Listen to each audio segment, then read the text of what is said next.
It is a rainy day today. Have you ever tried to make a rainstorm with your hands? Listen to the pitter and the patter. Find something that you can make a raindrop sound on right now while we sing a little rain song. Pitter patter raindrops falling on the treetops, falling down on garden bed, wetting all the children's heads. Pitter patter raindrops falling on the treetops, falling down on garden bed, wetting all the children's heads. Good morning, everyone. Today is Tuesday. It is May the 5th. Today we are going to do some more words on our word wall for May. We're going to learn a new sight word, and we're going to do, it's not really an art activity, although it could turn into one. So it's more of a science and art thing that we will do at the very end of our lesson today. So it is Tuesday the 5th. In 1, 2, 3 days will be the full flower moon.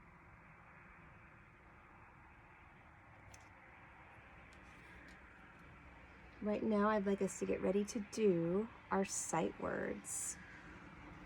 Remember yesterday that we talked about the sight words for this week are going to all be really special because they all end with the same sound. They're all going to end with the sound of I, even though that letter at the end of each of these words is a Y. And Y usually says yeah, but not in these words. That's why they're special. When you see the letter Y at the end of a word, sometimes it will make the sound I. So you can look at the word that we did yesterday. And if you ever come to this word when you're reading a book and you're tricked or stuck on the word, you can think, okay, well, I know that's a B and B says B. I know this is a Y, and Y says yeah. So let's sound it out and see if it makes sense. Bia. Bia. That does not make sense. That is not a word. So think in your brain, I know that sometimes when I see a Y at the end of a word, sometimes that Y makes the I sound. So now try sounding it out. B-I. B-I. By. That is a word that we know. So we learned by yesterday. Let's do by in the sand again. Start at the top, down, trace your line back up, and make your circle. B, Y. Start at the top, make a diagonal line down, pick up your finger, and make another long diagonal line down. Y. B-Y says by. All right, our new word today. This word is, sound it out. See if you can sound it out.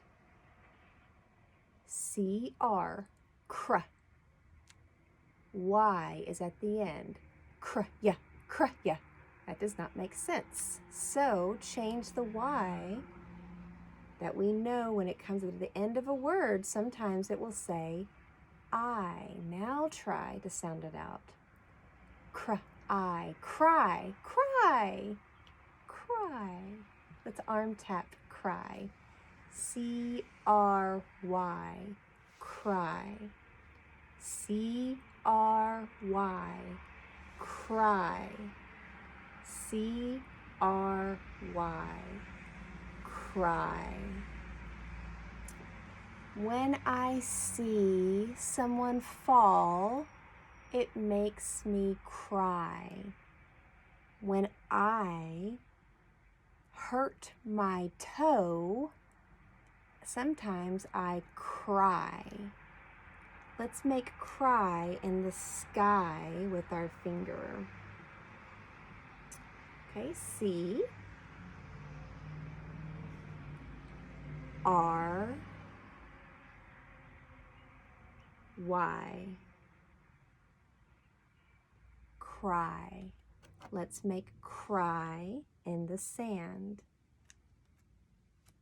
So when we make C's, we start at the top as well, and we pretend like we're going to make an O, but it's just half of an O. And then we stop before we complete the entire circle.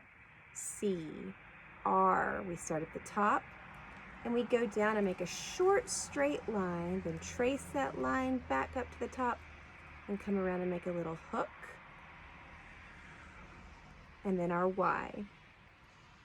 Start at the top and go down, pick up your finger, come back to the top and make a long line going down, a long diagonal line. C-R-Y says cry. Okay, practice making that in the sand a couple of more times. And you can also practice the word bye again. And do not forget to be putting these sight words in your sight word book that you've made, or in on your sight word list. Okay, by now you should have a lot of words. We are going to go back over all of those words again, so I want to make sure that you are keeping track and you are practicing them. Remember the activity that we talked about a couple of days ago, to time yourself with a timer and see how many of those sight words you can read in 20 seconds or in 30 seconds. Okay, see how fast you can get with the sight words. All right, so we started making a word wall yesterday. And a word wall is just another tool that you use, and you'll use a lot next year when you go into first grade, or some of you are going into kindergarten in a different school, but definitely first graders, you all are going to be doing a lot of activities with things called word walls and sight words too. So these are all really good practice activities for you to be ready for your new school in the fall. So let's check your work. Yesterday in our snail poem, I heard the word snail. I heard the word creep.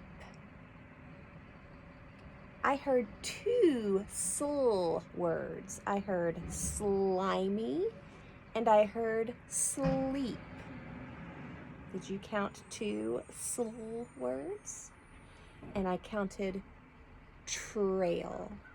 Those are the words that I heard yesterday from our snail poem. So get ready for more blends. We're going to stay focused on these same 4 blends today. And I've got another snail poem to read for you. So let's go over them one more time because you're going to need to be listening. S-N, sn, C-R, cr, S-L, sl, T-R, tr.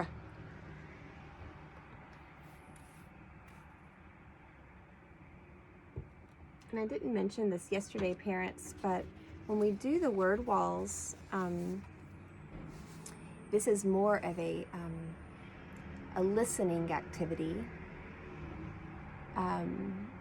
So if you want to be the one writing the words that your child hears in the poem, that is fine. Or if your child is really excited to spell and write, you can let them do that too. But the focus should be on the beginning blend sound, not so much how they're spelling the rest of the word, as long as they're getting those 2 beginning blend letters, okay? So, here is our poem for today. Once I saw a little shell upon a garden wall. I tapped upon the little door. No answer came at all. But as I turned to go away, a snail crept out to see. Who tapped upon his little door? And he waved his horn at me. Okay, I'm going to read it again a little slower. Listen for our blends. Do you hear sn? Do you hear cr? Do you hear sl or tr? I'll read it a little bit slower this time. Once I saw a little shell upon a garden wall. I tapped upon the little door. No answer came at all. But as I turned to go away, a snail crept out to see. Who tapped upon his little door? And he waved his horns at me. Right. Add your new words, your new blend words to your May word wall. Now, I have a story to tell you.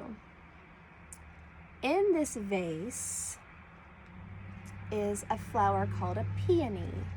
And this peony is very special to me because it came out of my great-grandmother Mom's yard. Great-grandmother Mom, she died. And when she died, we had to sell her house and her farm. But before we sold it to someone new, I went out to the farm with my dad and I looked at all of the plants that my great-grandmother Mom had planted on her farm. And some of the plants she had were these beautiful flowers called peonies. Well, peonies are blooming right now in early May to mid-May. And I was so excited, and I asked my dad, can I please dig up some of these peonies and take to my house and plant in my yard so I will always remember my great-grandmother Mom? And he said yes. And so I dug them up last fall and I planted them in my yard. And when they came up this spring, I was so excited that they were going to bloom. Well, one night, it was a windy and rainy and stormy night. And when I came out in the morning, boys and girls, the only bloom that was on all of the peony bushes I had planted had broken. It had broken off the bush. And I was so sad. I had been so excited to see this one beautiful bud blossom into a peony. But now I was not going to get to see it. So I thought to myself, okay, if I cut it off the branch and put it in a vase of water, then surely it will bloom inside and I'll still get to see it. And so that's what I've done. And I've waited, and I have waited, and I have waited, but nothing has happened. Look at how big the bloom or the bud is. It looks like it could bloom at any second, but it has not. And then I started noticing some kind of wet, sticky liquid that has started to ooze out of the bud. And I remembered, oh my goodness, peonies are very special flowers because before they bloom, they make this sticky, sugary, kind of liquid, and it's really thick. And it covers the entire blossom or the entire bud. And something really special has to happen in order for the flower to actually bloom. In order for the flower to bloom, all of this sticky, sugary, wet gel has to get off of the bloom so it can burst open and blossom. So there's a special kind of little ant. It's a black little tiny ant. And if you will watch on peony plants, you'll see these little ants climbing up to the top of where the bud is. And the little ants are eating all of this sugary, yummy, sugary, watery liquid. It's so delicious for ants. It's like an ant milkshake. And so once the ants eat all of this sugary yumminess off the peony bud, then the peony can actually bloom. So if my peony is inside, I do not see any ants on it. No ants are on my peony flower to drink their ant milkshake. And so this sugary liquid is just sitting on my blossom, and it's not letting my peony bloom. So I read that if you get a cup of hot water and if you stick your peony blossom into the hot water and let it sit there for about 5 minutes, the hot water will dissolve all the sugary liquid so that when I take my peony back out, it should open up into a beautiful peony flower. So I'm going to leave this in here for a few minutes and come back to you and show you, let you know if it works or not. And that can be something fun that you might be able to do today if you take a walk around and find a peony bush. Snip it and see if you can get it to bloom inside. It won't bloom with that sticky, sugary mess all over the top of it. You either have to wash it off with hot water or you have to let the ants come and eat it off. I thought that was a really neat little thing about peony flowers, that the only way they can open, and therefore the only way bees can get to the flowers to get the sweet pollen and nectar, the only way that can happen is if these little ants can find the plant. And then the ants get a treat too, right? So they work together, the flower and the ant, they help each other. So I will be back to show you if my experiment worked or not. And I hope that you have a great Tuesday.